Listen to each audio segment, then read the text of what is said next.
Saya akan menjelaskan tentang pendahuluan serta konsep dasar ELISA. Teknik ELISA merupakan salah satu dari teknik imunologi yang bertujuan untuk mengetahui atau mengukur kadar dari aktivitas atau respon ekspresi protein dan status reaksi imun dari reaksi individu atau respon imun. Dalam perkembangannya, teknik imunologi tidak hanya bisa dilakukan dengan metode ELISA, tetapi juga dengan imunohistokimia atau IHC. Pada metode ELISA, spesimen yang biasa dipakai berupa cairan misalkan serum atau hasil ekstraksi dalam bentuk infusa sebagai bahan. Apabila spesimen berupa serum, maka masuk dalam ranah pemeriksaan serologik yang mempelajari reaksi antigen dan antibodi secara in vitro. ELISA atau Enzyme Link Immunosorbent Assay atau penetapan kadar imunosorben dengan menggunakan antibodi sekunder berlabel enzim merupakan uji serologis yang umum digunakan di berbagai laboratorium imunologi. Keunggulan uji ini antara lain memiliki teknik pengerjaan yang relatif sederhana, ekonomis, dan memiliki sensitivitas yang cukup tinggi. Pada tahun 1971, Peter Pearman dan Eva Ingvol memperkenalkan teknik ELISA dalam bidang imunologi atau ELISA konvensional, yang pada waktu itu bertujuan untuk menganalisis interaksi antigen dengan antibodi di dalam suatu sampel yang ditandai dengan menggunakan indikator enzim sebagai pelopor atau reporter label atau signal. ELISA adalah suatu sumber teknik biokimia terutama digunakan dalam bidang imunologi untuk mendeteksi kehadiran antibodi atau antigen dalam suatu sampel. Kelebihan metode ELISA dibandingkan dengan metode imun lainnya adalah penggunaan antibodi dengan sensitivitas yang tinggi serta akurasi bahan atau analit yang ditemukan sangat dapat diandalkan. Prinsip dasar ELISA yang pertama, antigen atau sampel ditambahkan ke plate. 2. Blocking buffer ditambahkan untuk menghalangi tempat pengikatan protein. Ketiga, tambahkan antibodi primer yang sesuai. Yang keempat, tambahkan konjugat antibodi sekunder enzim yang sesuai yang mengenali dan berikatan dengan antibodi primer. Kelima, tambahkan substrat TMB yang akan dikonversi oleh enzim menjadi bentuk yang terdeteksi. Berikut ini adalah tahapan cara kerja ELISA secara umum. Yang pertama, pastikan alat ELISA sudah terhubung dengan arus listrik. Untuk menghidupkannya, ada tombol on-off di bagian samping alat. Nantinya akan muncul layar yang menyala.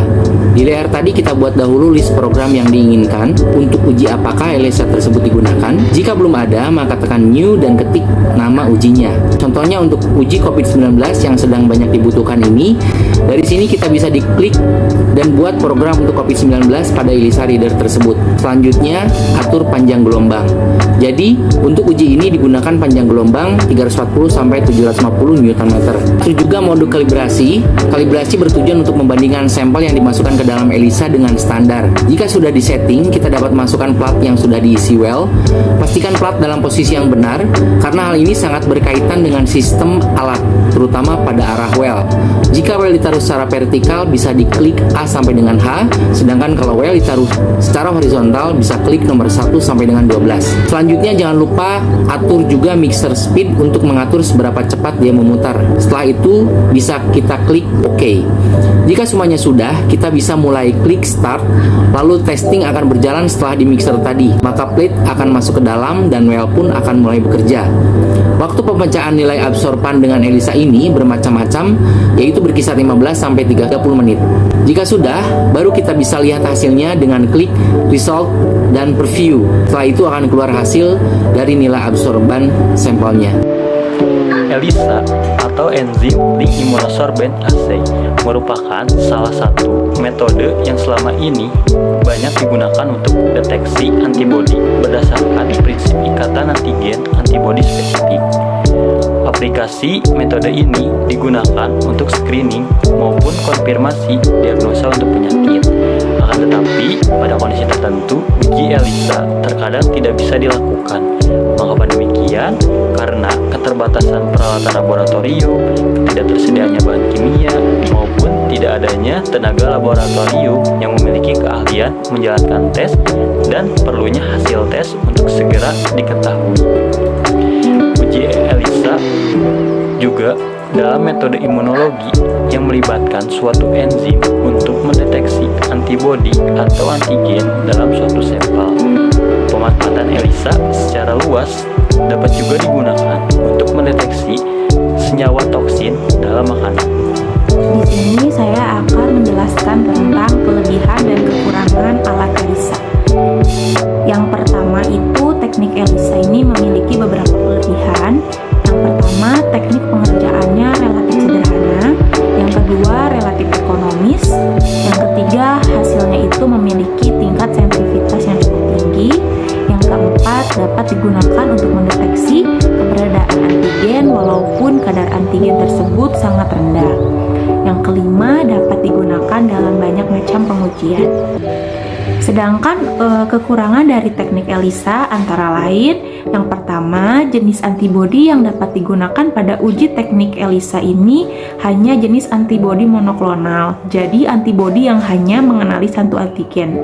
Yang kedua, harga antibodi monoklonal ini relatif lebih mahal daripada antibodi poliklonal, sehingga pengujian teknik ELISA ini membutuhkan biaya yang relatif mahal. Yang ketiga, pada beberapa macam teknik ELISA dapat terjadi kesalahan pengujian akibat kontrol negatif yang menunjukkan respon positif yang disebabkan infektivitas dari larutan blocking sehingga antibodi sekunder atau antigen asing ini dapat berinteraksi dengan antibodi yang menimbulkan signal. Yang keempat, reaksi antara enzim signal dan substrat berlangsung relatif cepat, sehingga pembacaan harus dilakukan dengan cepat.